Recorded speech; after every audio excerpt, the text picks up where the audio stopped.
Happy New Year, everyone! Or shall I say, Happy Brew Year. Oh, come on. You know I had to start this new year off with a pun. It would be weird if I didn't. I also wanted to end 2021 off with a Reddit story compilation, which includes all of your guys' favorite Reddit stories of 2021. So let's see what the favorite Reddit stories of 2021 were. Unemployed cousin and her friend want to move in with my friends and I next week and expect me to pay for everything because we're family. My friends and I are moving September 11th out of LA and into luxury apartments in Tempe, Arizona. There will be 6 of us living there. We are all on the lease and have already put down a deposit. We will be splitting the monthly rent. It is $2,160 a month for the cost of the apartment, bringing everyone's rent total to $360 each. The apartment comes fully furnished. It has 3 bedrooms, each have walk-in closets and their own bathroom, a living room, a kitchen, a sunroom, and 2 balconies. We are not paying for cable. None of us really watch TV. We do have to split the cost of water and electricity, and that's $200. So it's $30 a person. So we each have to pay probably around $400 a month. We are all 20 to 21-year-old girls, if that matters. Anyways, my cousin, who is 23, wants to move in with us and wants to bring her friend. She still lives at home and found out about me moving into these apartments because my aunt told her. They aren't on the lease and there's really no room for them. They said that they don't mind sleeping on the couch or floor. My cousin and her friend both don't work, so I told her that I am not willing to pay for anything for her or her friend. Here is the phone call exchange. But you can afford to live in those nice apartments, so clearly you have extra spending money. So? That doesn't mean I want to spend it on you. You're a selfish witch. It's not fair that you get to live in a nice place, while I get to suffer at home. You must hate me. No, I don't hate you. I just refuse to pay for 2 bums that will just sit around the place and do whatever, while everyone else in the apartment goes to work. Well, can your friends pay for us? What? They don't even know you. So no, they are not going to do that, and they shouldn't have to. What if my mom pays for my rent and food? Well, if she does, that's great. But the second that money stops coming in and you still don't have a job, you're gone. You can't kick me out. You're not the landlord. You're not on the lease. So yeah, I can. I was flabbergasted. She is not in college, is not working, and is expecting free handouts. No, I don't get free handouts, so neither does she. At least not from me or my friends. I don't care if she thinks I'm being mean. Nobody is paying for us to live there other than ourselves. If her mother wants to pay for everything for her and her friend, that's one thing. But I want that in writing from her mother, and I told her that. She replied, "That's stupid, because we're family, and you don't do that to family. I don't understand why you won't give me a chance to get a job once I move in. I promise I'll get a job if you give me a chance." Then she started screaming and swearing at me and calling me names, so I just hung up on her. Now my aunt keeps calling me and leaving voicemails asking why I'm being so mean to her daughter and that she's very upset right now. You're upset? I have been working 40+ hours a week, busting my ass off as a server at a restaurant and make $17.50 an hour, on top of keeping up with my college classes. If you think I'm going to pay a penny for my cousin and her friend to do nothing with themselves and mooch off me, you're out of your damn mind. Family or not, I don't care. It's not happening. My cousin can call me whatever derogatory names she wants. My aunt can try and guilt trip me all she wants. Update 1. I called my aunt back to tell her she can pay for them if she wants, as well as the cost for them. Here is the conversation. The apple doesn't fall far from the tree. Are you out of your mind? Why would I pay for them? Why would I? Because you're already living there. What does that have to do with anything? They aren't my responsibility. I refuse to pay a penny towards either of them. But your family has more money than my house, and you can just ask your parents for money if you can't afford it. I am sick of her sitting around my house all the damn time. So what makes you think I want her laying around mine all day? Well, if she's at your place, then she's out of my hair, and I don't have to deal with her anymore. I don't want to kick her out. She has nowhere to go. Have a heart. Have a heart? You have to be fucking kidding me right now. There is no way they are moving in here. They're 23 and 24 years old, with no jobs, and want to freeload. I've been working since I was 17. They have no excuse. Make your daughter get a job. I don't care if she has nowhere to go. She is not my responsibility. Your older sister would do it. No, she wouldn't. You don't even want to do it. But if that's the case, then ask my sister then, because I'm not doing it. I am calling your mother and telling her how you are betraying our family. You're such a little bitch. And hung up on me. Update 2. I keep seeing people in the comments asking why I even entertain the idea of my cousin and her friend moving in if my aunt pays for them. I knew my aunt wouldn't be willing to pay for them, and that it would be an instant no. I didn't really mean it, and I knew she was going to say no, which she did, and expects me to pay for them because I live there, and that's what a good relative does. Immature way of dealing with this? Yes, but I have been a victim to their manipulation in the past. I did tell my cousin immediately after the conversation with my aunt, loud and clear, that no, you are not moving in. You don't work. There is no room for you or your friend, and I am not paying a penny for either of you. My roommate said no as well. Her and my aunt both threw tantrums, and my aunt did end up calling my mother. My mom told her she was being ridiculous, and pretty much told her to F off. My aunt was pissed. My cousin went off on me multiple times. My aunt started threatening me. It was a great old time. As of right now, they are both currently blocked because my cousin would not stop blowing up my phone with derogatory manipulative text messages in all caps. I think when I move in next Saturday, I'm going to show pictures of them to the leasing/management office and leave their names, explain the situation slightly, and ask if they show up and ask what apartment I'm in. Do not give that out. I don't know if they can legally give them that info without my consent anyways, but I'm not consenting, and I'm not taking any chances.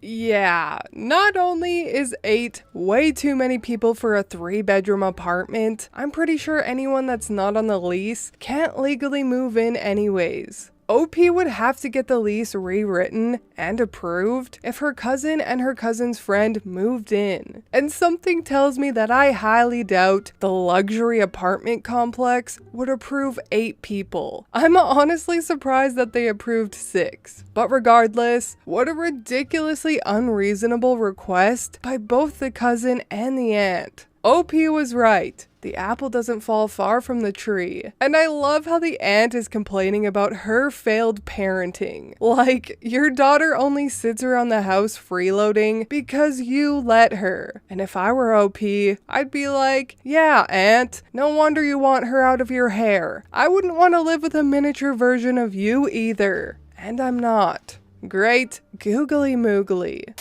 Why wouldn't you donate your eggs to a good Christian woman like me? I'm a dermatology resident, and around a week ago, I was working after hours at a cosmetic skin clinic. We do cosmetic procedures like Botox and such. Entitled Karen, 48-year-old female, enters and brings along her husband and teen daughter. One of the nurses approaches her and lets her know that only the person who came to the appointment is allowed to come in. She demands to bring both of them in with her because she is afraid of needles, and she knows the owner of the skin skin clinic, so it should be alright. The nurse keeps trying to reason with her, but she dismisses it with weird hand gestures and enters one of the consultation rooms with her husband and daughter anyways. The clinic only opens when we have a couple patients booked due to COVID, so we are currently understaffed. My coworker and I look at each other and try to debate on who should go see her, since in her booking, she hasn't specified which doctor she previously consulted with. After losing a game of rock, paper, scissors, I dreadfully start getting masked to enter the room. As I enter the room, Karen and hubby are in a heated fight on whether or not Karen's lips are too big, and the teenager is texting on her phone. I subtly clear my throat. Karen staffoos, and with her irritating entitled voice, says, "You're not Dr. So-and-so. I only trust Dr. So-and-so to touch my face." I take a deep breath and say, "Mrs. K, when you book the appointment, you have to mention which doctor you prefer to have, since they only come in if they have patients lined up on that day." She looks at me like, after some back and forth of her demanding, I call the owner, and her overhearing the phone convo of me letting the doctor know that I can reschedule her appointment for a later date with the doctor she prefers to have, she calms down and agrees to let me pump her face with more filler and Botox. We make casual conversation and the teen asks, "Why did you choose to become a skin doctor?" To be honest, the answer is peer pressure and money, but I went ahead and explained that both my parents are doctors, and growing up, they'd always push my siblings and I to become doctors too. Then I decided to get a low-stress job that gave me freedom outside of work, and dermatology seemed to be the best option. She seemed very interested, and we keep chatting while her mother closely examines her face to check if she's content looking like a Walmart Kardashian or not. Suddenly, the husband starts to ask more questions about my family, where they work, and if they were all in good health, which seemed odd, so I just said yes, they're healthy, and continued talking to the daughter. Karen and husband start to whisper to each other while casually glancing at me as I wash my hands to get ready for the other procedure she came in for. Karen starts asking very odd and personal questions, which I dismissively answer with a word or two, because at this point, I feel very uncomfortable. Then, here it comes. Nothing in my life mentally prepared me for this. Mrs. Karen says her sister had an ovarian teratoma and had to get it laparoscopically removed. She had always dreamed of having kids and was wondering if I could donate my eggs. I was shocked to say the least, because I never imagined that a complete stranger would ask me for something like this. I told her I was sorry for her sister, and that there were places where she can review a bunch of egg donors, so she can carefully review and decide what kind of egg donor she most likely wanted to use. She reassures me by saying that her sister would for sure like me, and since I'm from a family of doctors, have no diseases in my family, and have great thick hair, she says as she grabs my hair, she knows the child will be both smart and healthy. I tell her I'm not interested in the offer and that I'm sure she could easily find a donor with even better qualities, but she insisted I take her number and consider donating to a poor Christian woman who loves children as much as she loves God. I took the number so she could stop talking and finally exit the room so the nurses could take over. I immediately throw the number away and try to forget about this strange incident. I get scheduled for a consultation yesterday with a woman called Megan, who's not a previous patient of mine, but has specifically requested for me, which is odd since I hardly get any specific requests from patients since I'm still a resident. Nevertheless, I go in for the consultation, and to my horror, Karen and Megan approach me with a high-pitched, "Hi, Dr. OP,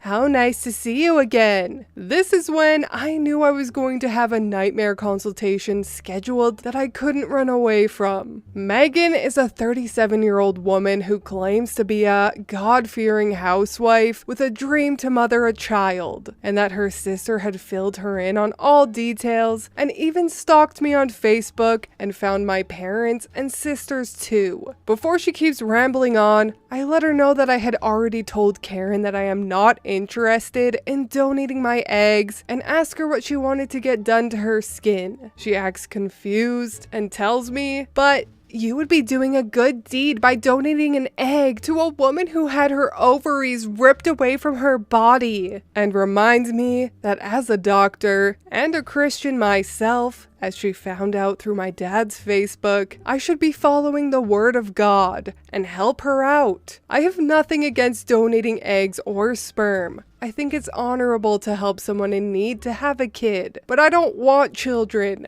I don't know these women, and I am not going through the whole procedure of extracting an egg for someone I hardly even know. Also, I don't want a child of mine out there in the world. I don't know, it just doesn't sit right with me. I let her know I have no desire to donate my eggs and suggest her a clinic that handles issues regarding infertility and such, and ask her again what she came in for. Karen and Megan look at me perplexed. They cannot believe a woman would not want to spread her legs, go through a painful procedure to extract an egg that is to be donated to a complete stranger. How can you say that? Aren't you a feminist? Aren't you a doctor? Aren't you Christian? Where are your morals? I reply, "Miss Megan, I don't personally know you. This is a skin and cosmetic clinic. If you need a consultation for infertility, you should go to a fertility clinic. Dr. OP, you're not acting like a good Christian woman would,"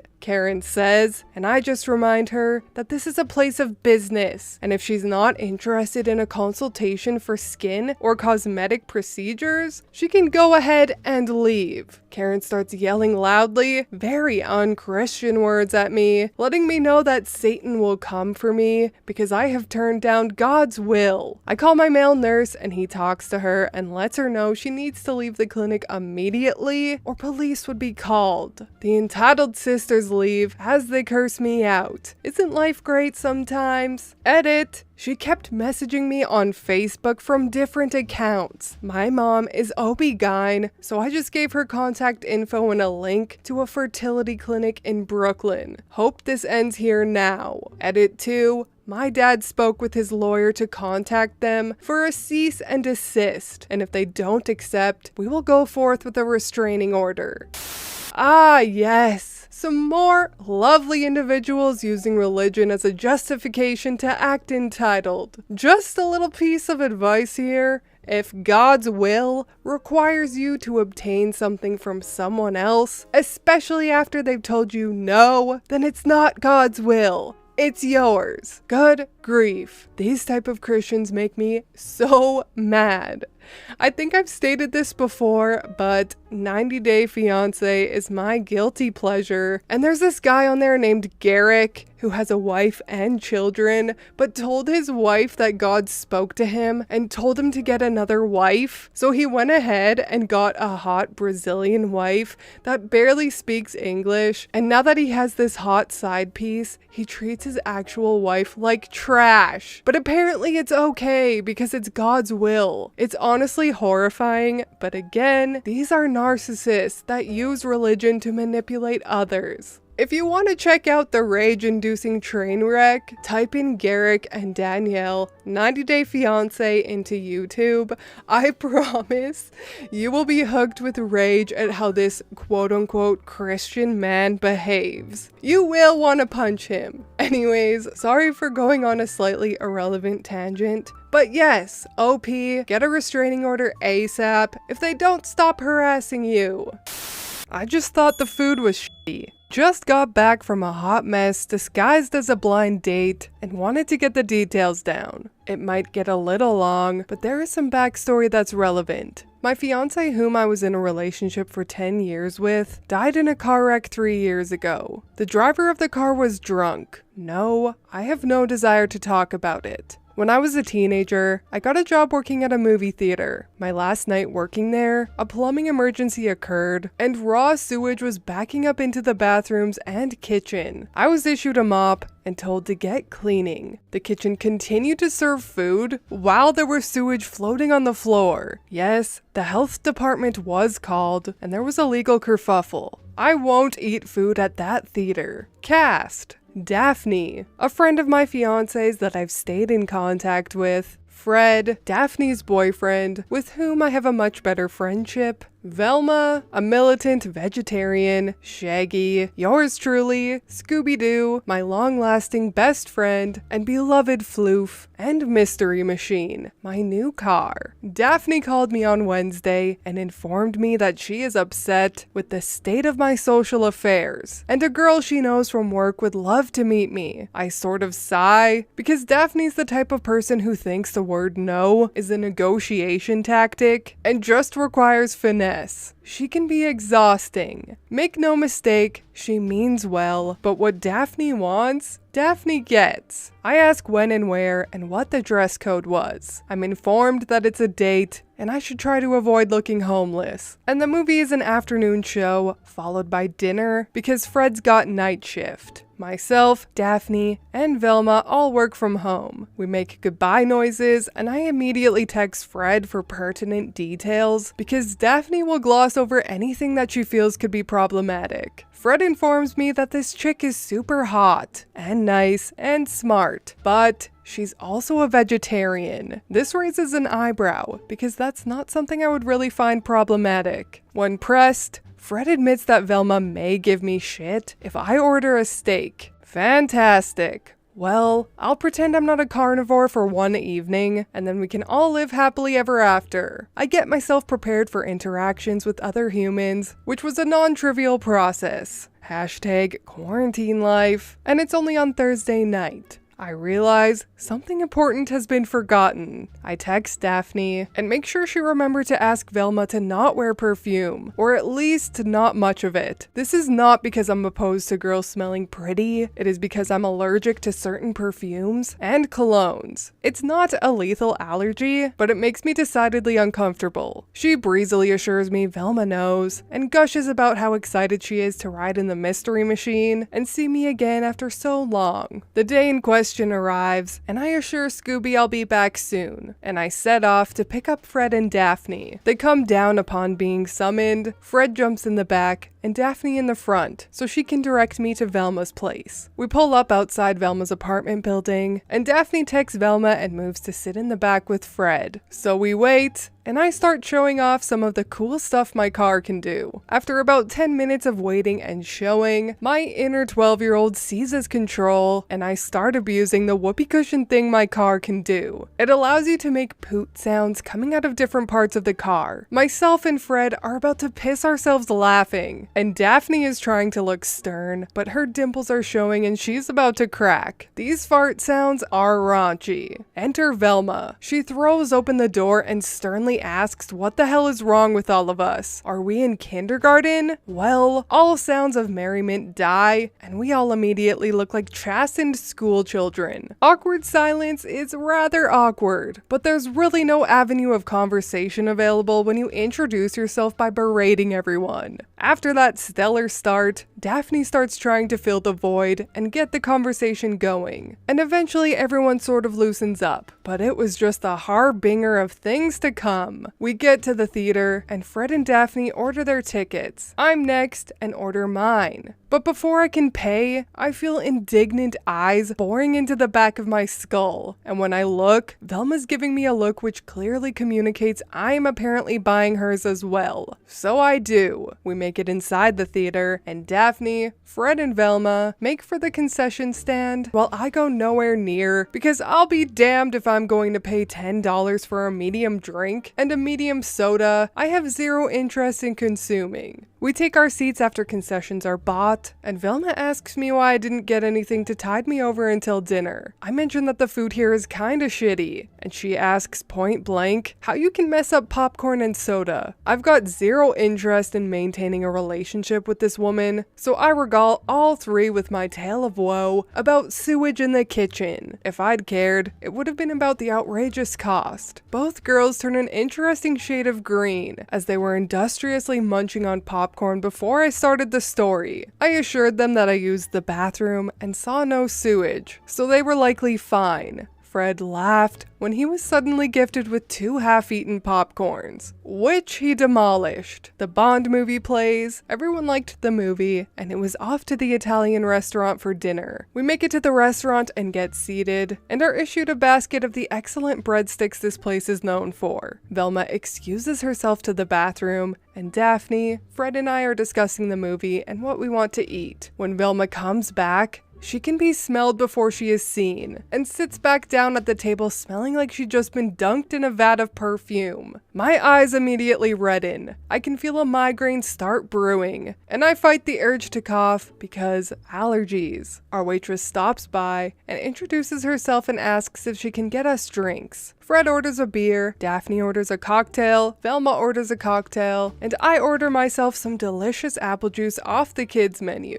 Velma is made curious by my selection and asks me if I drink. I assure her that I do socially, but not when I'm driving. She makes a pfft sound and dismisses that with an airy wave of her hand, and blithely informs me that I shouldn't worry so much. She drives all the time with a few drinks in her. I assure her I'm quite content with my apple juice, and start counting in my head because there's no way this girl could know. Daphne frantically inserts herself into the conversation with an air of someone jumping onto a live hand grenade, and conversation is guided away from sensitive subjects and everyone starts to relax. Waitress returns with drinks and begins taking everyone's orders. This restaurant helpfully labels different entrees with star S for people with different dietary needs. Fred, Daphne, and Velma all order their meals, and when it comes to me, I order a cheese-stuffed food, which I will not embarrass by attempting to spell, which comes with marinara sauce, which is labeled with a nice green star, meaning it's safe for leaf eaters. Waitress says the food will be here shortly, and before she's made it 5 feet,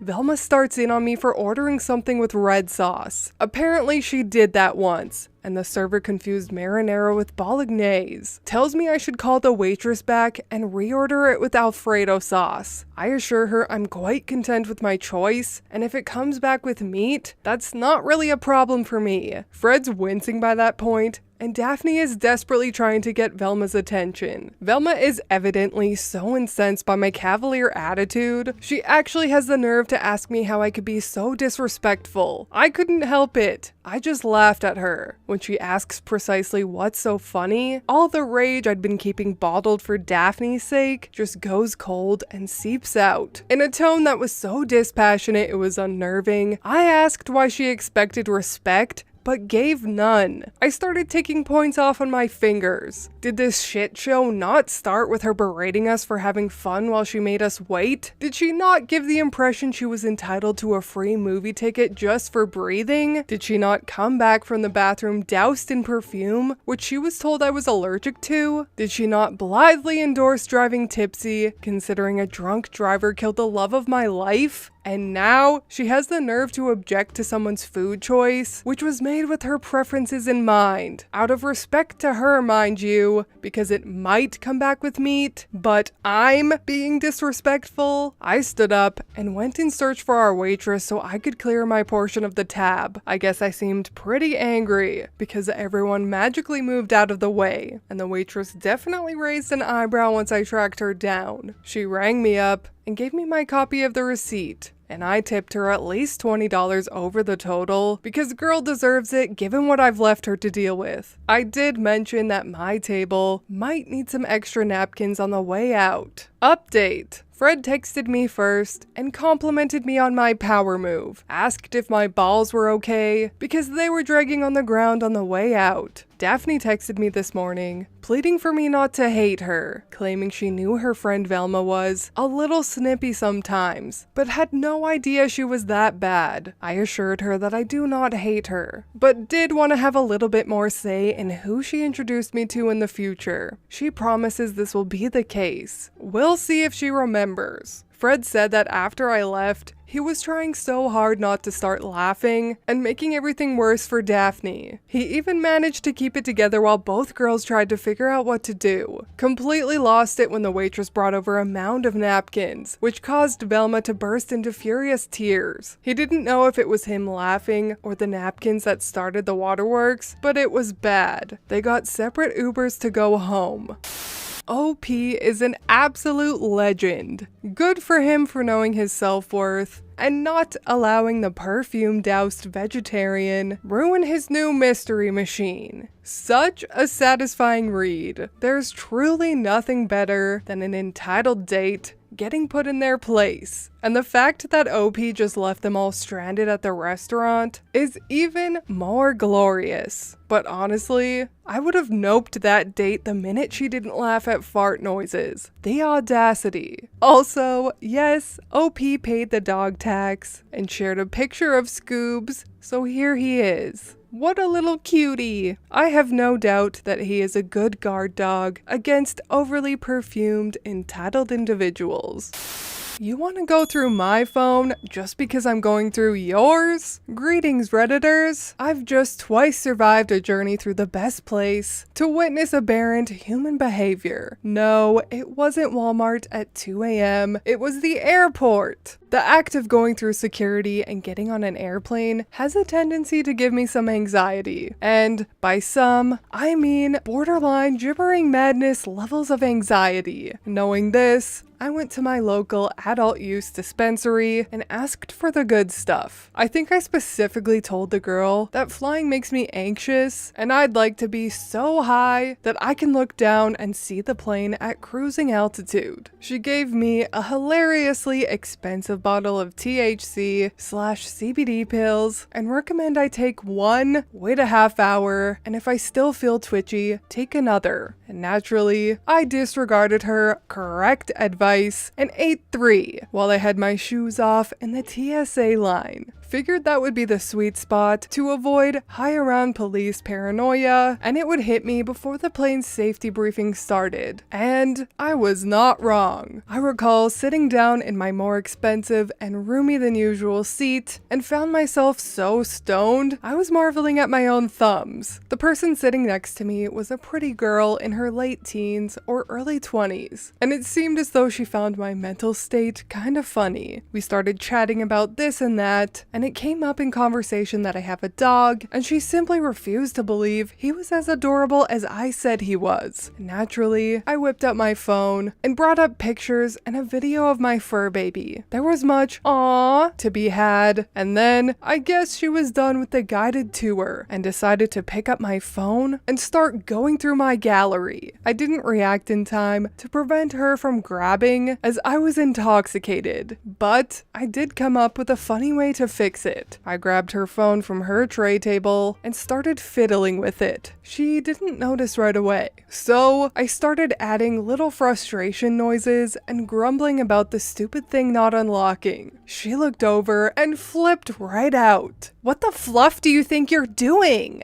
She starts grabbing at her phone, my phone, forgotten in panic. I looked at her with bloodshot eyes and that trademark vacant stoner grin and said, "Well, you started going through my phone. Figured I might as well return the favor." She was briefly gobsmacked and then resumed flipping her shit about how I would do so much as touch her phone. How dare I? And then she hits the call mom button. A flight attendant who appeared to be in her early 40s with that southern drawl unique to those rare specimens who can have a come to Jesus talk with you in In the same tone of voice she'd used to ask if you'd like some lemonade showed up, and asked the girl how she could help. The girl demanded I be arrested on landing for being stoned in Texas and for invading her privacy. The attendant turns to me and asks if what the girl said is true. I said, well ma'am, she's half right. I will be stoned in Texas. But I only picked her phone up and poked at it. Some after, she grabbed mine without asking and started actually going through it. The attendant looks back at the girl, who suddenly didn't want to make eye contact, then sighed and asked if we both have our own phones now. We both confirmed we did. She said that she won't be calling ahead about anyone, but she absolutely will if she hears about this again. We both indicated we understood and received the sternest of looks from the attendant before she left. The girl spent the rest of the flight giving me the cold shoulder and muttering about creeps and the nerve of some people. I proceeded to pass out like anyone who consumes too much THC and woke up only for snack time, where the nice flight attendant gave me 2 bags of goldfish and a wink. I knew there was a reason as to why we all think so highly of this OP, a royal highness even. I just really appreciate his enthusiasm. To be blunt, it's a really good thing he didn't have any bud naked pictures on there. It's so completely unbeweedable that girl thought that OP would get arrested. I highly doubt that would happen. It's 2021. This isn't the stoned age, but despite it all, that flight attendant was dope, and I'm glad that OP could finally fly high in peace.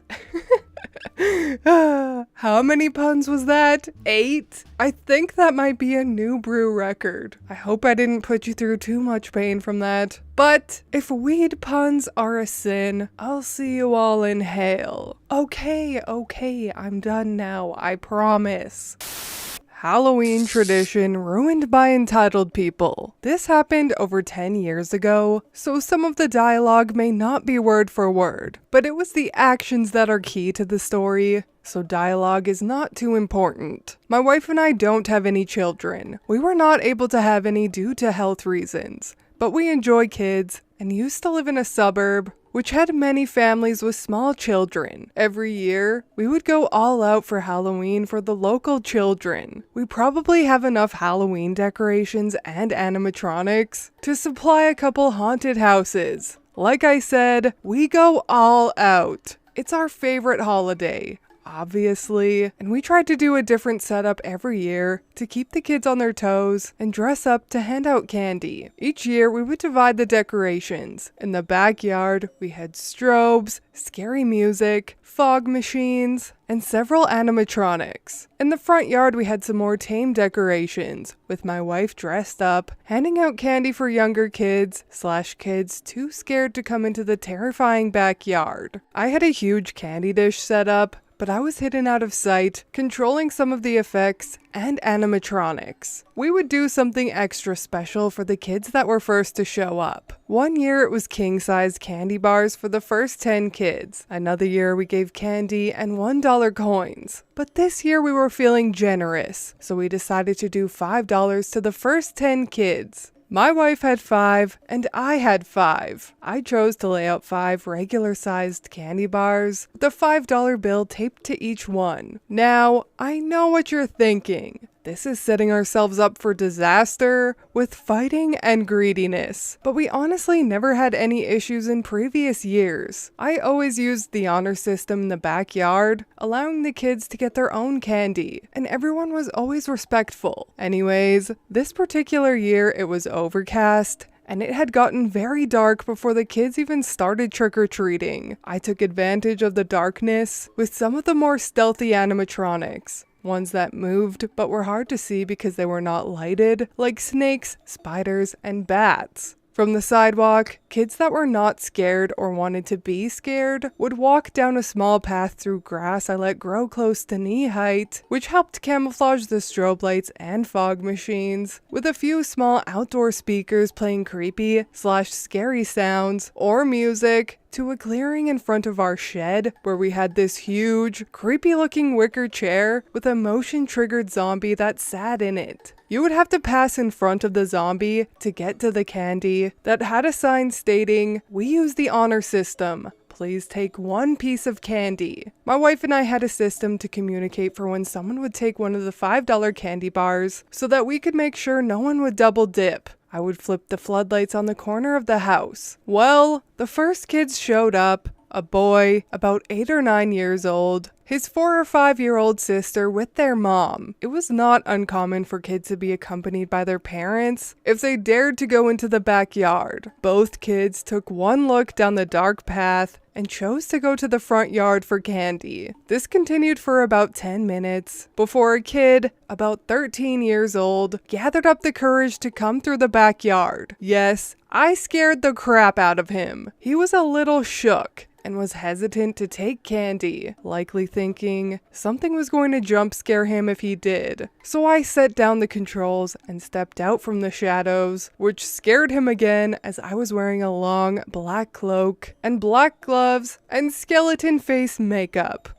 Poor kid, to assure him it was okay and that he could take one of the $5 candy bars. He grabbed it and ran quickly back up the path. It was probably 5 minutes before 2 more kids that looked about 12 years old came through the backyard together. They eventually made it to the candy table and each took $5 bars. This left me with 2 more to give out. The next 2 people were an obese kid who looked to be about 15, accompanied by his entitled mom. One of the first things I heard wasn't a startled scream, but a stuck-up, very shrill bitch voice. "What a horrible waste of money! This is ridiculous!" What she said angered me a bit, but I didn't want to ruin it for her kid, so I rushed to reset the zombie and take cover. "This isn't something for kids. This is sick." I assumed it was a front to make herself not sound scared. I could see she had a death grip on her son's shoulder as they walked down the path. They both screamed as one of the bats had swooped down at them. They are triggered via stepping on a wire. The kid sounded like he was getting shook up pretty good. Entitled Mom decided to chime in again quite angrily. "These people are sick. We do not need this in our neighborhood. Just plain sick."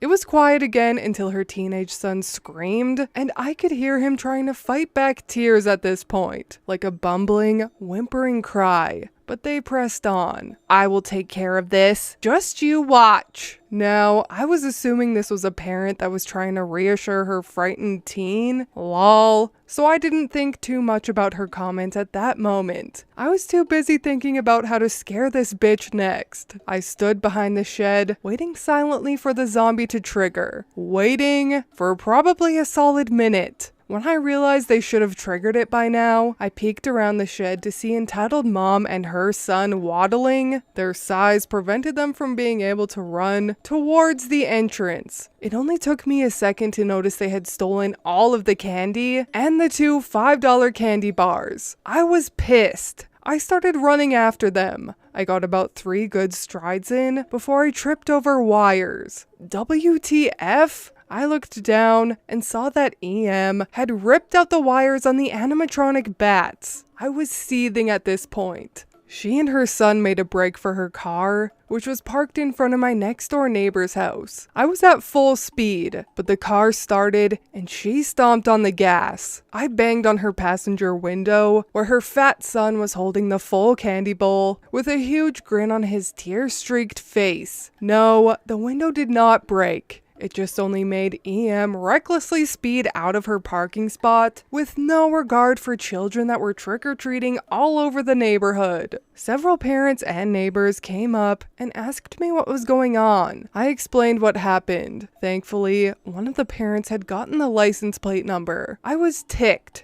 and explained to my wife what had happened. We decided to split the front door candy so we could at least pass them out in the backyard and allow other kids to enjoy our haunt. When I went back there to fix what EM had broken, I realized that she had cut our power cords as well. Fucking bitch. I took the candy back to my wife at the front door, knowing it would take me quite a while to fix the damage, and that our spooky backyard would likely be done for the night. About 5 minutes later, the police showed up. thanks to a neighbor that called them. They took a description of the car and plates, while I filed a report about the incident. By the time I had finished with the police, the trick-or-treating had ended. My wife had about half a bowl of candy left, and she might have seen about 100 kids. I had only seen 3. And 2 thieves who ruined the rest of the night for others. It was a few days before the cops had located the entitled mom. She lived almost 30 miles away and brought her kid to my neighborhood because they had heard about our mini haunt. She was charged with destruction of property, vandalism, and criminal mischief. Her son was charged as a minor. The police recommended I also file a lawsuit in civil court for damages, which I gladly did.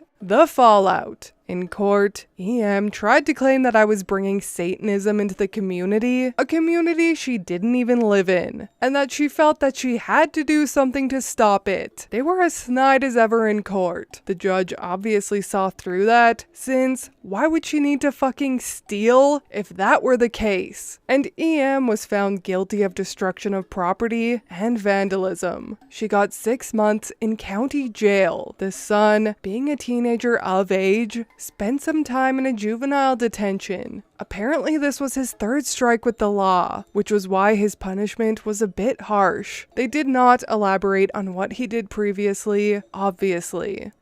As for the civil lawsuit, I won, and she was ordered to pay me $3,000 in damages. Yes, Halloween shit is expensive, plus another $6,000 in lawyer fees. We continued our haunt for 2 more years until we moved out to the rural area we live in now. We don't get trick-or-treating kids because the nearest house to ours is about a 1/4 mile away. Firstly, OP's spooky yard sounds so sick. I have always wanted to do that, but unfortunately, I've always lived in an apartment in my adulthood, and after this apartment, I plan to live on a rural acreage, so I still won't be able to do something like this. Maybe I'll hijack my sister's house or something. But anyways, man, there's always that one person that has to go and ruin it all for everyone else. I'm glad both EM and her son got their rightful punishments though, and hopefully there's still some hope left for the son to relearn his entitled ways and straighten up. I always can't help but feel a glimmer of pity for kids raised by these awful people. I mean, I feel nothing. I'm a ghost after all. No emotions here. Entitled sister-in-law stole our baby name. Now she regrets it. Hey y'all, long-time lurker and all that. This is a throwaway account. To cut to the chase, my wife and I spent 4 years trying to get pregnant before the wrong side of 35. We are currently 33 respectively now, and are blessed with a wonderful infant son. My wife has a younger half-sister that she has been low contact with for some time. The woman is entitled and toxic, and also her mother's golden child. We refused to let her or my male in the house since they both blatantly tried to make off with my wife's jewelry box a couple of years ago. The box contained a lot of valuable jewelry inherited from my wife's grandmother. Said jewelry is now in a safety deposit box as per my suggestion. My wife and I had nearly given up trying to conceive when it suddenly happened, and we were ecstatic. After we found out we were having a boy, we started looking into names. I ended up suggesting the name of my Scottish grandfather, and my wife loved it. So that's the name we settled on. But we made the mistake of posting about it on social media. Well, no surprise to the stereotype in this mess. My sister-in-law was pregnant too, and was months further along than my wife, and also having a boy. She decided to claim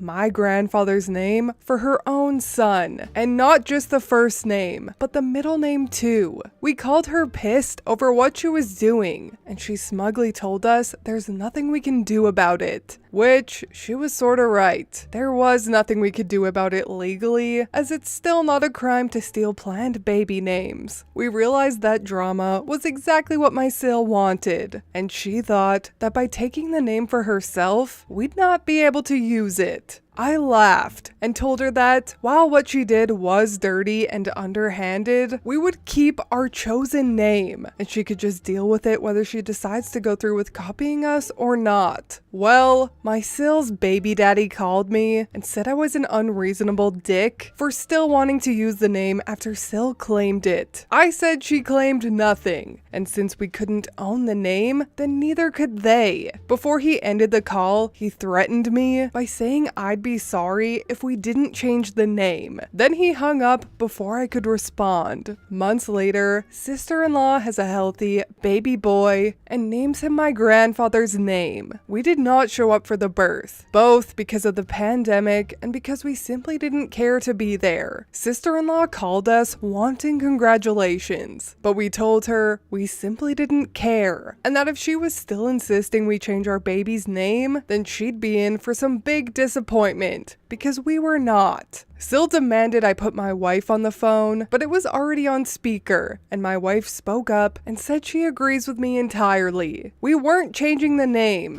Sister-in-law hung up on us, but soon started sending emails with text walls of names, even suggesting similar ones. I responded back that the name was from my grandfather, and that's why we were not changing it. She shut up, and we didn't hear from her again until after our own son was born. 2 months later, we were blessed with our son. He came out perfect, and we named him just as we'd intended. Well, no surprise, my sister-in-law called us a few days after the birth to scream in our ears that we copied her son's name. I pointed out that she was a real copycat since she had no familial ties to the name, and we did. And anyone who looks at our family trees could see that. Then my wife spoke and said after the attempted theft of her grandmother's jewelry, she no longer considered Sill her sister and would have nothing to do with her nephew either. For months we were bombarded with messages and emails from my wife's side of the family. Half were on our side after finding out the whole story, the other half were not. And sister-in-law's baby daddy, true to his word, showed up at my door to make me sorry. I'm not sure what his plan was, but I pretty much towered over him. I'm 6'1" and well built from regular exercise and 3 trips to the gym a week. He, on the other hand, was very skinny and about 5'6" with a baby face that was badly hidden by a slim beard. I told him my house has cameras and to get off my property and never come back. He just yelled a few obscenities at me and drove off in his beat up old car. Sister and mother-in-law called us from a different number to yell at me for making my Sill's baby daddy feel emasculated. I didn't even threaten the man. I just told him to leave and not come back. And if he didn't want to feel emasculated, then he shouldn't have come knocking. Then they tried to bring up the issue of the baby name again and demanded we change our son's name as he's so young. There's still plenty of time to do it. We held our ground and told them that they were bonkers to still think they were in the right after they copied our choice of name just to try and get one over on us. I said that sister-in-law didn't even name her son out of love, but out of spite,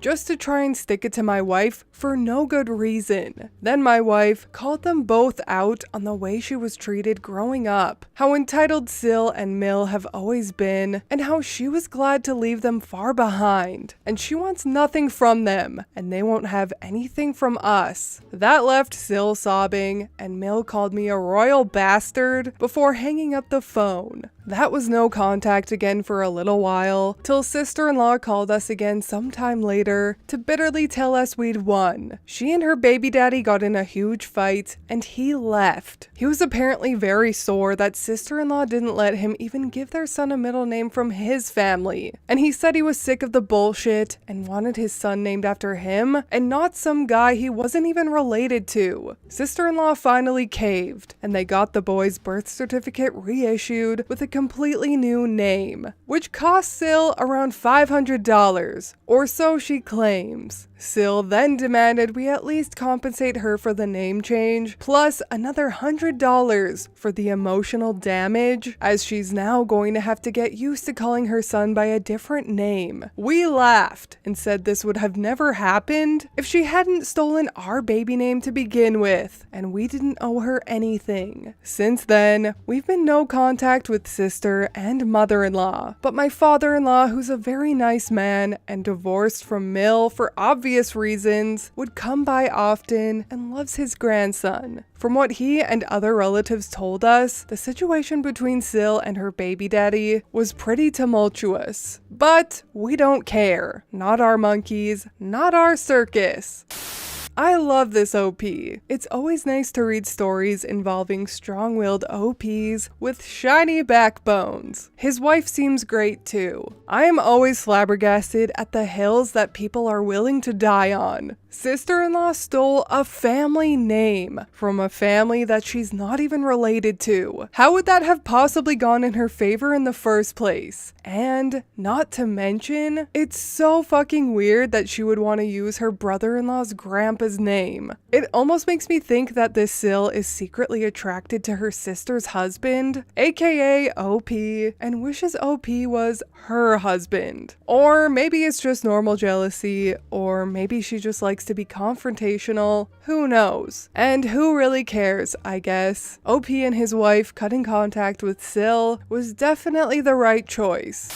Entitled vegan roommate steals food and acts like she is the victim. So I, 21-year-old male, am in my second year of uni, and I currently am rooming with 3 other people. Dan, 20, Max, 19, and Olivia, 20-year-old female. We all share a living area, kitchen, and of course a fridge. We each have a shelf space for our stuff. Now, in our group, I'm the only one that doesn't have any dietary requirements. Dan is gluten intolerant, Olivia is vegan by choice, and Max is mostly vegetarian because of a mixture of allergies and medical conditions. When we all first moved in, Max noticed that some of his food kept getting moved to a different shelf, Olivia's shelf. Max has bad social anxiety and doesn't do well with conflict, so he asked me to ask Olivia about it. When I did, she said she thought we had gotten the food for her because she's vegan. I explained that Max is vegetarian. I just said he's vegetarian because I didn't think it was my place to tell people about his medical conditions. She apologized and moved his food back and seemed happy to have someone else that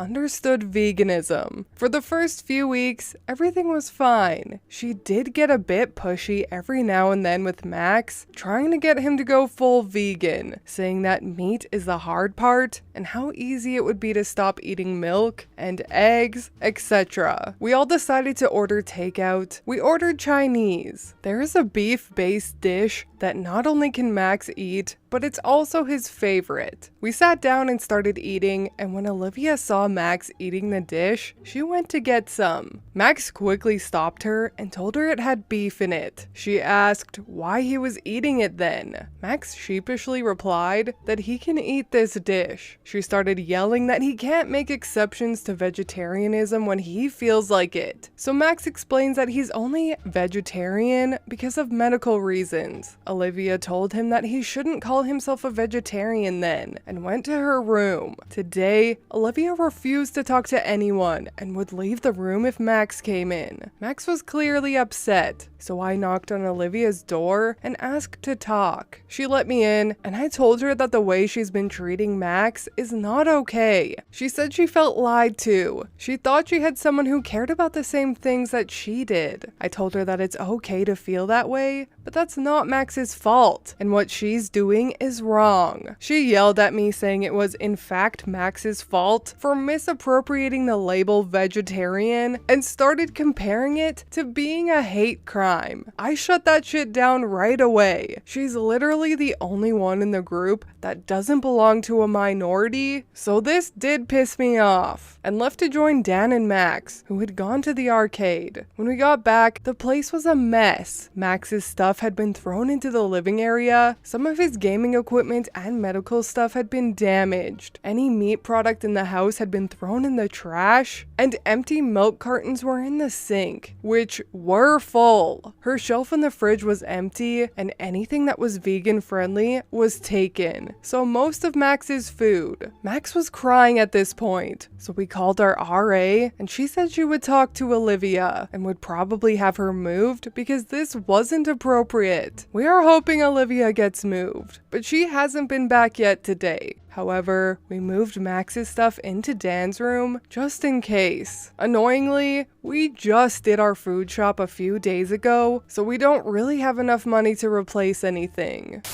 Oh, wow. Sounds like Olivia has a very huge false sense of importance. She's using her veganism as excused narcissism. She clearly thinks she's better, does this terribly inappropriate stuff, and uses her diet as a way to excuse her behavior. Not cool, Olivia. I really hope for OP and his other roommate's sake that Olivia does get moved. And honestly, I don't see Olivia getting along with anyone that's not vegan, so hopefully she gets some vegan roommates, but that's not likely, so I hope instead she gets some roommates that are hard as F. You know, like those girls that take no shit, and when you pass them in the streets you avoid eye contact so that they don't beat you up. Ah yes, that is the kind of roommate Olivia needs. Well, I had other plans for this video, but I just got a message that OP posted an update, so let's read it, shall we?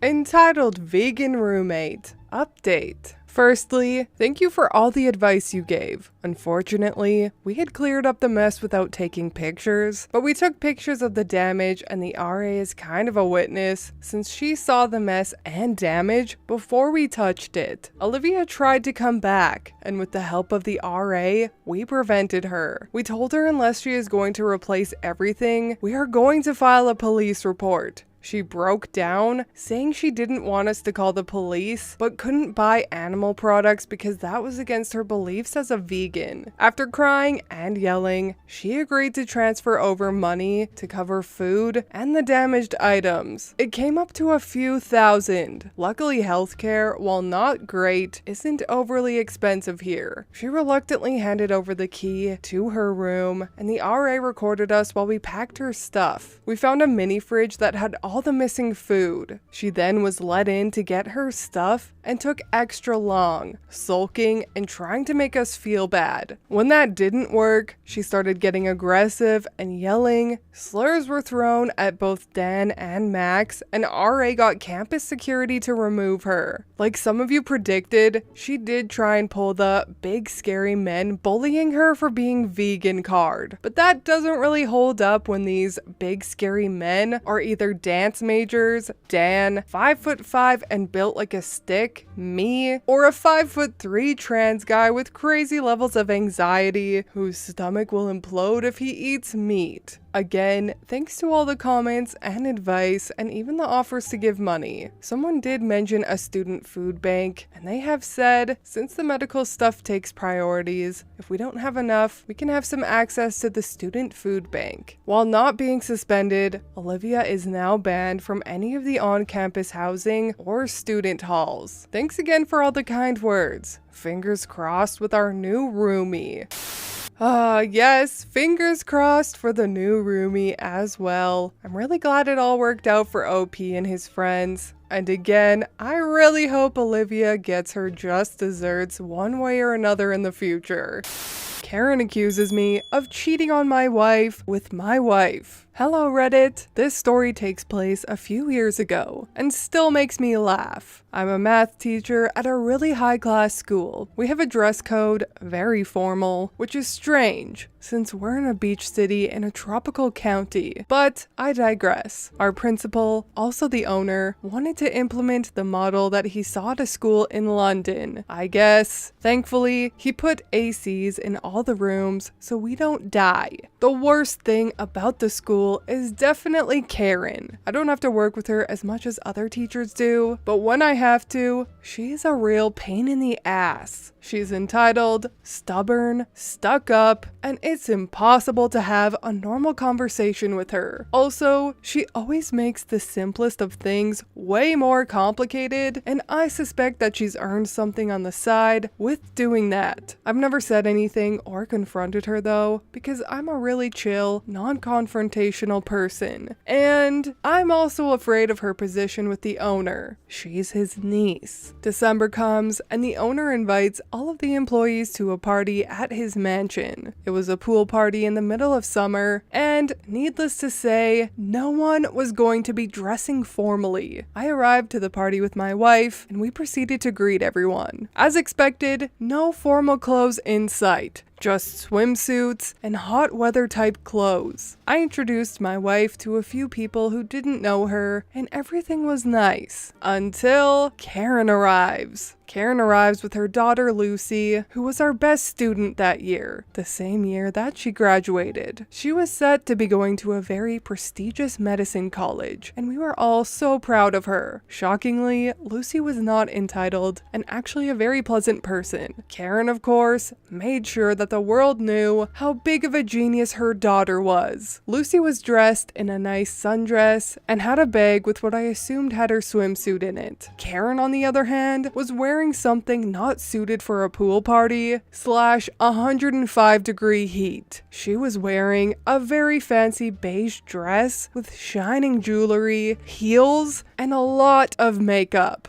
When she first arrived, she looked at us with a look that says, "The star of the show is here," but that quickly faded when she noticed that she was overdressed and everyone, including the owner, was dressed casually. It was actually pretty priceless. At this time, my wife was near the pool talking to a colleague of mine, and I was at the grill with the owner. Karen and Lucy greet everyone and part ways. Most of the ladies had their swimsuits on at this point, and a few men decided to take their shirts off and jump into the pool. The owner, another friend, and I keep working at the grill, and Karen proceeds to walk over to us. The conversation starts. "Well, looks like I'm the only one with some sense here. I told you it was a pool party." "Well, I thought since it was one of your parties, it was expected from us," looking at me and my friend, "to have some class." "Well, formal clothes aren't typically what comes to mind for a pool party, so let's see how long you endure this weather in your dress." Karen stomps off to the restroom. A few minutes later, my wife had changed and came back out in her bikini, which was showing off all of her tattoos. Like I said, the school I work at is very formal, so none of the teachers have tattoos, or if they do, they have to be hidden. My wife and her tattoos drew a little attention, but she wasn't bothered by it. It was mostly positive attention, because her tattoos are genuinely really nice. My wife and Lucy were chatting in the pool. Karen comes back outside, and I was within earshot to listen to her complain about everyone's swimsuits, how depraved they are, and how childish it is to play in a pool. She stops when she sees my wife talking to Lucy. "Oh my god! Who is that woman?" "Oh, she's with me." "She's with you? How dare you drag that woman to Mr. Owner's party?" "Well, she is my..." "Stop! I don't know why you brought your side chick here, but I'm telling your wife and Mr. Owner about this." She stomps to the poolside and grabs Lucy's arm. "Get away from this floozy tattooed woman." "Mom, WTF? You should be ashamed of yourself. being a married man's mistress. What? We all know that OP is cheating on his wife with you. Everyone was shocked with Karen's actions. Some, like me, were in pure disbelief. Others were chuckling, and others were trying to hide their cringe. But my wife is not like anyone else, and she starts laughing, looks at me, and says, "Babe, it must be hard. I don't give you space even when you're cheating on me." Everyone starts snickering, probably mostly from being uncomfortable, including Lucy and the owner. Karen looks confused. I walk over to my wife, and we show Karen our rings, matching with our wedding date and initials. We are happily married and completed 5 years last September. For the rest of the party, Karen was in the air-conditioned house, likely from embarrassment, as well as being too hot in her stupid, formal, beige dress. The reason why I think Karen misunderstood things is because I always wear suits at work. So she probably thought that my wife must be some boring, respectable lady like her. And my wife was showing her tattoos, things that pretentious morons like Karen think diminish your value as a person.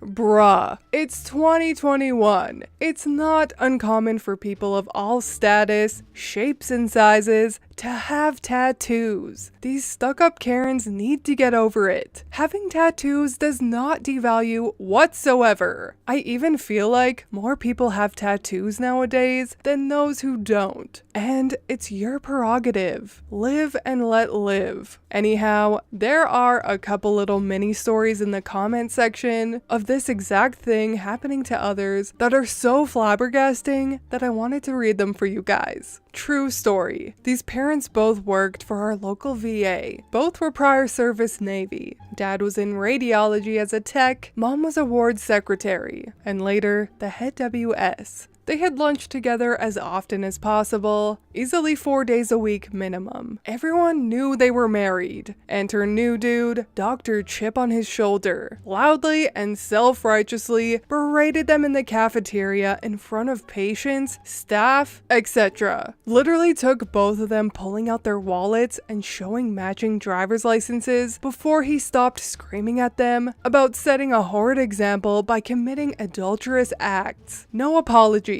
But for years afterwards, the doctor would turn and walk the other way. My parents once went on vacation when my dad was in the army. My mother used to dye her hair with henna, a very bright red. Dad's boss was also there, but avoided them because he thought she was his mistress, because such a hard-working and serious officer cannot possibly have a wife with hair this color. Man, some people must live sad lives to concern themselves so much with other people's affairs.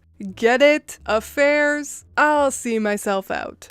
Christmas in Off-Brand Wonderland Part 1. I loved all the nickname suggestions for Mill, and I'm glad you guys laughed at Off-Brand Hallmark and Off-Brand Wonderland. I actually think I am going to go with Hellmark, since I checked and it isn't taken, and it's a lot shorter to type out than Off-Brand Wonderland. If I'm going to be writing most of these tipsy, might as well make it easier on myself. I want to clear up a bit of everyone's confusion in regard to my first post before I get into the most bizarre Christmas in history. Many of you asked me both why I invited her to the wedding and why is she even in my life? Well, my family, brother-in-law's family, and my husband's family are all immigrants from the same Eastern European country. It is very common in that country that you know all your in-laws and the family beyond that more for the connections than anything else. Oh, you want to have dinner at a super exclusive restaurant? My son-in-law's sister's husband's cousin's wife uncle is the manager. I'll ask him to arrange it. It's that kind of thing. And I realize it sounds bizarre and it's not all that common, especially in America, but well, that's how it works. And we deal with it, because that is what is expected of us. There are cases where we have cut off people from the family, but those are extreme cases where the person has to do an incredibly heinous thing. Hellmark is an intrusive, boundary-stomping, manipulative, nosy, controlling nutbag, and a definite just no. And while she has pissed off and annoyed a lot of people, she has yet to do anything that is enough to have everyone shun her. At this point in time, my husband and I have very low contact with her and basically just have to deal with her for big family events. But this was after a whole treasure trove of things that happened. I decided to post on this sub to vent to people who might have an idea of what I'm dealing with, because this woman drives me up the wall, and sometimes just thinking about stuff that happened makes me angry. Now, for the story of the first Christmas hosted by Hellmark in her home. Grab your popcorn and booze, cause you are in for one weird fucking ride into her domain, which I will still call off-brand Wonderland because that house is terrifying. It is a story that has been retold for years, passed from one family member to the next, and now to you beautiful lovelies. This was a few months after my sister's wedding, and I didn't know Hellmark too well yet. I thought she was mostly BEC, and definitely over-involved and a little too friendly, to the point of being saccharine sweet. My sister had begged my parents, my brother, his wife, and myself to accept Hellmark's invitation to Christmas. For us and many other people in our culture, we do the main celebration on Christmas Eve with the presents and big dinner, and on Christmas Day, we just drink and eat and party. Since the invitation was for Christmas Day and not Christmas Eve, we decided to accept, mostly because it made my sister happy. So here's some additional background stuff you need to know. In this case, about my brother, a hero to many, but archenemy to Hellmark. This is a lot of stuff, but I promise you it is all relevant as to why my brother holds such a grudge against Hellmark. He is 11 years older than me, a successful engineer, a giant at 6'6", the snarkiest snark that ever snarked, and way too clever for his own good. He has this perpetual wicked smirk that he has had since he was an infant. You know, the kind that looks like he either has or is about to do something wrong and is daring you to find out what. I adore him to pieces. My sister and him always had a very typical brother/sister relationship where they fought so severely. There were times I honestly thought they might murder each other. But my relationship with my brother is very different, mainly because with our age difference, and me being the baby of the family, he doted on me throughout my childhood. This is important for later on. A few years before my sister married Bill, brother met Sil, who is actually a kick-ass redhead. He fell harder and faster than Superman ever did, and they married within a few months of meeting each other. She was the first person from a completely different culture to ever marry into our family, but she took to us as much as we took to her. I love Sil. She doesn't have any other siblings, but took on the role of kick-ass older sister easily enough. She is the only woman out of the many women in my brother's life that didn't put up with his shit and made him into a better person. At that point, they had been trying for a baby for 2 years, only to find out there was a slim to none chance for Sil to ever be able to conceive. They were pretty devastated for a while, but the kick-ass superhero couple that they are, they went about another way of starting a family. They applied to adopt a little boy from Africa. We were all super excited for them, and they were anxiously waiting to hear back from the agency. Okay,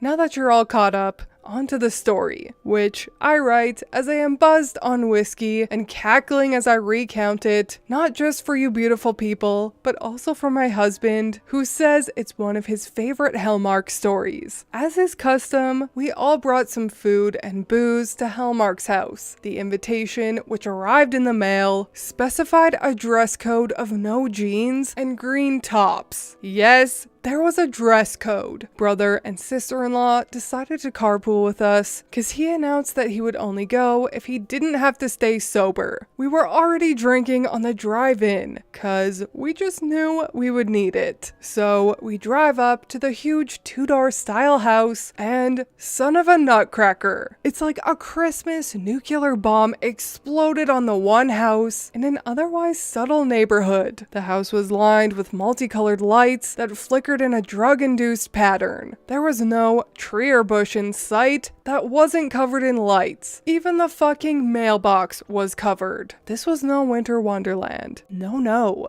this was a Christmas apocalypse. I took one look, blinked in disbelief, and looked at brother and said, "We're going to need more booze." They had a long driveway, and as soon as we pulled in, Bill comes running out of the house. He tells my parents that they have assigned parking. Assigned parking in the driveway. That basically set the tone for the evening. My dad had to maneuver the car to parallel park in a space they marked using Christmas garden gnomes. Yes, you read that right. No, I'm not lying. I almost wish I was. We come inside, and apparently we were one of the last to arrive, despite being right on time, as the house was already full of people. Hellmark greeted us and ushered us into the huge dining room that held no less than 30 people. Started rapidly introducing us to everyone. It honestly did feel like that scene in My Big Fat Greek Wedding where they are meeting the family and these are their children, Anita, Diane, and Nick. Nick,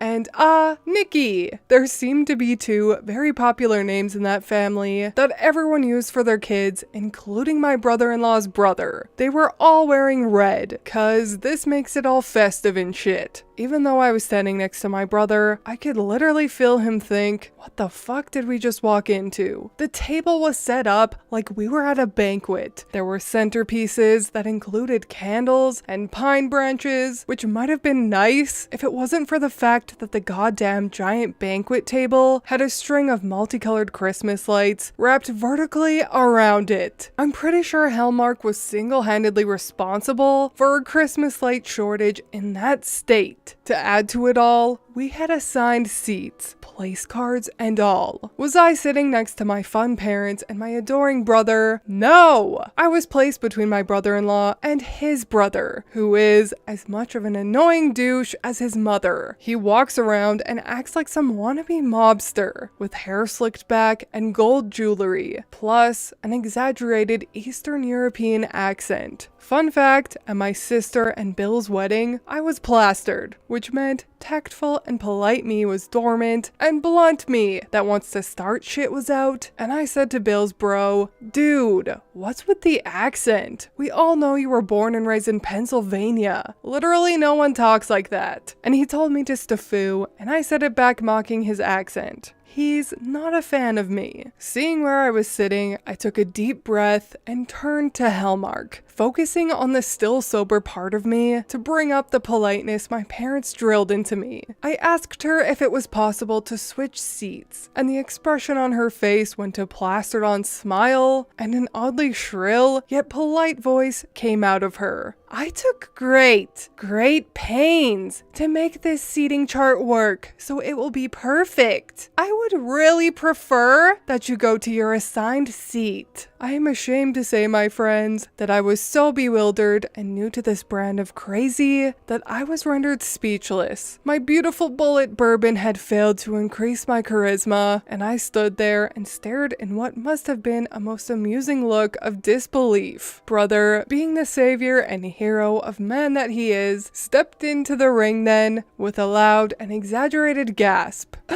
"What? OP can't sit there. Her and Bill would clash. Look, they are wearing entirely different shades of green. It would look awful. You can't sit a forest green next to hunter green." He did this in such a flamboyant but deadly serious way that Hellmark actually looked alarmed and started looking between me and Bill Bro as if she was comparing our outfits. The fact that brother not only managed to do this ridiculousness with a straight face, still played into it by nodding her head as if this was a grave situation. Bill and Bill Bro started to look pissed off because they knew brother was making fun of their mom. My big bear of a dad laughed loudly and diffused it, just making light of it all and saying I would probably enjoy myself more sitting next to my sister and brother. Hellmark grudgingly agreed, and I at least got to enjoy dinner next to my brother. Now, the dinner itself seemed overly formal, to the point where it seemed forced. Every course was announced, and Hellmark proceeded proceeded to describe every single thing she did to cook the dish. I will grudgingly admit that she is a good cook, and the food was damn delicious. The fact that the food was delicious didn't offset how fucking weird it was, though, that she made all conversation stop to loudly describe the preparation of each dish and waited for us to tell her how good it was. While we ate,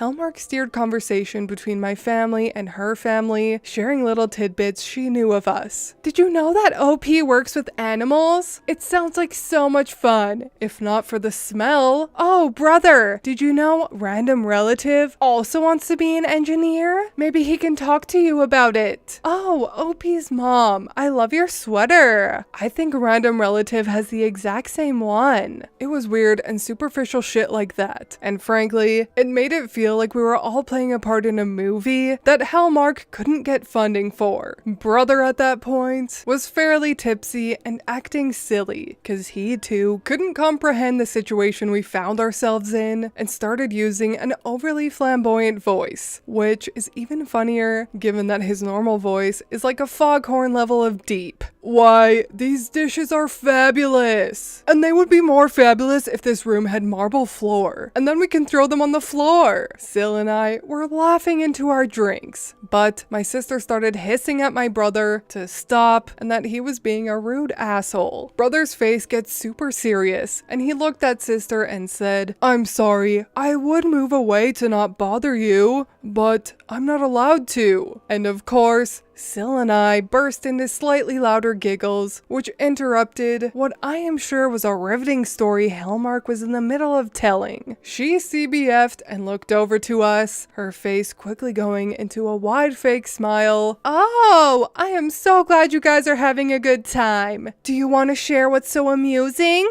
I swear she said it so formally, I felt like I was back in 4th grade being called out for laughing in class. Sil smiled her oh so lovely and charming smile and raised her glass. "We are drinking and being merry." She used her glass to point to the cheesy banner over the doorway that said, "Eat, drink, and be merry." Hellmark's plastered on smile became more strained. Did I mention how happy I am my brother managed to convince this angel of a woman to marry him? Cause seriously, best decision ever. Dessert comes, which happened to be one of my favorite desserts ever. It was this dense, spiced cake that was covered in sugar icing, and the center of it is stuffed with plum jam. Bless my lovely mother for having insisted on making it for this dinner as a bribe to get us to come. I will endure hellfire and White Walkers for this cake. Instead of getting right into dessert, Mill chooses this moment to stand up and lecture. She called it making a toast, but I have never in my life heard a toast that went on for as long as this speech did. It was what I am sure she thought was a heartfelt, emotional speech about how her family growing and having all these new people and how wonderful it was to share with all of us. What the rest of us heard was her telling us that she is now the matriarch of the family, and we are all going to come and join her for things whenever she wants us to, and that her family is closest to ours now. Seriously, a whole self-delusional speech that left my mother and I bewildered, my brother rolling his eyes, my sister looking uneasy, and Sil downing both mine and my brother's whiskey. Alcohol was the real hero that night, because I'm pretty sure none of us could have gotten through that dinner if it wasn't for the mind-numbing effect of it. Next, like a fucking stage director, Hellmark announced we would be moving into the living room and for us to find our seats. I'll save that for part 2, cause it's a doozy, and this is already pretty freaking long. Christmas in Off-Brand Wonderland, Part 2. Wouldn't you fucking know it? There were assigned seats in the living room. She taped little name cards against every chair and sofa and bench in the room. At least this time I was sitting next to my parents on one of the couches. Under the huge Christmas tree, decorated in the same weird apocalyptic style as the house, was a big pile of presents. Once everyone was settled with their much needed drinks, Hellmark made a big show of giving out gifts to everyone. And now announcing we were all going to open them one by one. Brother took the time to pull out the bottle of whiskey I had stashed in my bag, always do in case of emergency, and refilled his glass, mine and Sill's. It was the bomb on our agony. Of course, Hellmark insisted that we wait until the end because she had special gifts picked out for us. You have to wait till the end. I have something special for my new daughters and my new son. Her smile was wide as she looked at all of us in turn. This was the first time she had ever referred to any of us as her new children, and I don't think any of us knew how to react. Even Brother, who always had some snarky remark ready for anything, was at a loss for words. Sister-in-law coughed into her wine, and my sister looked very uncomfortable. We have spent time with the in-laws on my brother's side, and a few of some of my cousin's side. And while we were always treated like family, it never went as far as being explicitly called their children. Being the sweet, summer child I was back then, I didn't take this as the big red flag that it was. These gifts were not in fact special, beyond being really weird. Brother and Sill got a pure silver platter with their last name plus Hellmark's family last name on it. I received expensive lipstick in a shade that I would never wear, and a Precious Moments figurine about family, which, despite being adorable, it was creepy in the moment. My parents received actually very nice crystal champagne glasses, though they were also engraved with both families' last names, and Sister and Bill received handmade baby clothes. All of us were confused, as we know that they were trying for a baby, but Sister told our mother just the other day that she had only stopped birth control that month. Hellmark was gushing, "Oh, I know you aren't pregnant yet, but I'm just so excited for when you will be. I can't wait to be a grandma again. It's so rewarding when you welcome little ones that have tiny bits of you in them." She placed her hand on my mother's, all smiles. "I bet you can't wait to be a grandma too. Can you?" My mom smiled and said, "Oh, it will be great. If all goes well, I should be one in a few months." And she looked over at Sill and beamed. A screeching owl flew in. Oh wait, no. That was just Hellmark screeching and what I assume was excitement, as she practically flew to Sill and immediately put her hands on her stomach. "Congratulations! Oh, I am so happy for you." Sill, a not so tactful drunk, pushed Hellmark's hands off immediately. "No, I am not. We are hoping to adopt a little boy from Africa in the next few months. He will be our parents' first grandchild." Sill's lovely face was beaming in happiness. Hellmark, true to her name, gave a little laugh and waved it off in a way that makes me wonder if she hears a laugh track in her mind. "Oh, well that's very sweet of you, but why from Africa? It will be obvious that they aren't your real children. There are so many children in native Eastern European country that you could adopt." Guys,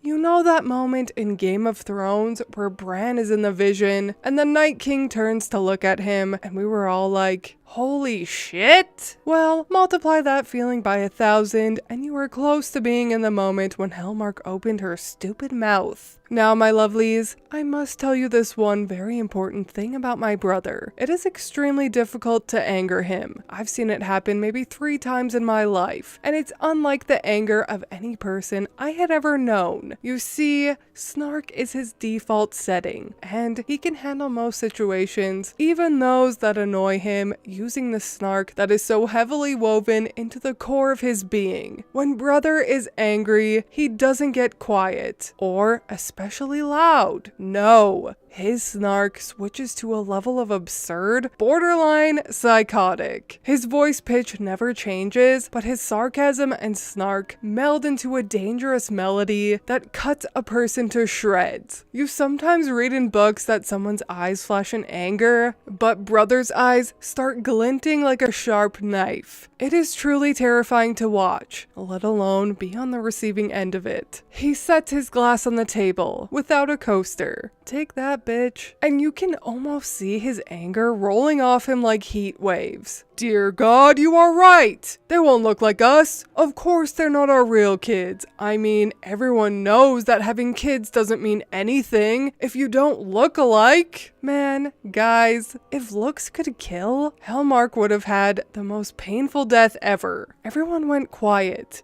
Even the family that didn't know what was going on, because brother has such a powerful presence about him. My dad, ever well-meaning, tried to stand up to defuse it, but my mother placed a hand on his arm and shook her head. It was too late. The damage was done. My brother wasn't done though, and had much more to say. Obviously, we will only be taking him in as a ward, which you are obviously familiar with, since that's the time period you seem to be living in. Sil and I will love this ward, and care for him, and teach him right and wrong. But no! Obviously that doesn't make us parents, just extremely good keepers. My parents will love him, but you know, not like a real grandchild, cause how can he be? He looks nothing like us. Normal people would have had the courtesy to backpedal and apologize, but being as this is JUSTNOMIL, we can all deduce that that's not what Hellmark did. No, she chose to shove her foot more in her mouth. I just mean that since you and Sil are both light-skinned, it would make sense to adopt a child that looks a little like you, since you can't do it naturally. The way Hellmark said it was like a logical and justifiable explanation. Like it's completely not even more offensive and wrong. Sil is a tough chick, but she was understandably very sensitive about not being able to get pregnant. While she is normally a very warm and fun person, when she's upset, she becomes stone cold. Her face was blank, posture stick straight and stiff. She was frozen like a statue of a Nordic goddess, which I knew at that point was what happened when she was trying to get control of her emotions. She had never been good at showing her emotions when she was upset. Brother of course noticed it through his haze of anger. In what world do you live in where it's okay to say that to anyone, let alone to a guest in your house that you called your daughter earlier? Which is a whole other bunch of crazy that I don't even want to get into. Who the hell do you think you are to say something like that to me and my wife? Brother still had not raised his voice, but with the quiet in the room, there was definitely a slight echo. Hellmark's plastered on smile looked more strained than ever. I don't think I'm saying anything wrong. We're all family here, and I'm just being honest for your own good. Bill piped up now, quietly saying, "Mom, stop it." It didn't matter, cause my brother was finished. He stood up, downed his glass, and set it on the table. Yeah, I'm done. The food doesn't make up for dealing with this insanity. Sil, get your coat. My sister, red-faced and probably embarrassed from both sides, stood up and started in on my brother. What is wrong with you? You're embarrassing me and Mom and Dad. My brother and sister started arguing while my dad and Mr. Hellmark, who was a sad shell of a man, tried to calm the atmosphere. I went with Sil to get my coat as well and call us a cab because frankly, I was pissed off too. When Sil and I came back into the room, my brother and sister were full-blown arguing and my Bill was standing and trying to interject. I think this was his first time ever seeing my brother and sister argue, because once those two start, there is no stopping them. Hellmark was crying, which she is prone to do if someone dares to raise their voice or reprimand her, and was dabbing her eyes with a long lace handkerchief, which I'm pretty sure was meant to be a tablecloth for a small table, because it was hilariously and obnoxiously large, like a prop from a play. You've been disrespectful this entire dinner. You have no respect for me, or my husband, or your family. My sister's voice was shrill to a pitch that would have made Angelica Pickles proud. You really want to talk about respect? We spent the last 2 hours dealing with seating charts and getting reprimanded for having a good time. And then she has the audacity to tell me and my wife that we should reconsider getting a child from Africa because people will know that it's not our real kid. Are you fucking kidding me, sister? Out of respect for you, I came here to a Christmas dinner full of strangers. Out of respect for my wife, I'm now leaving.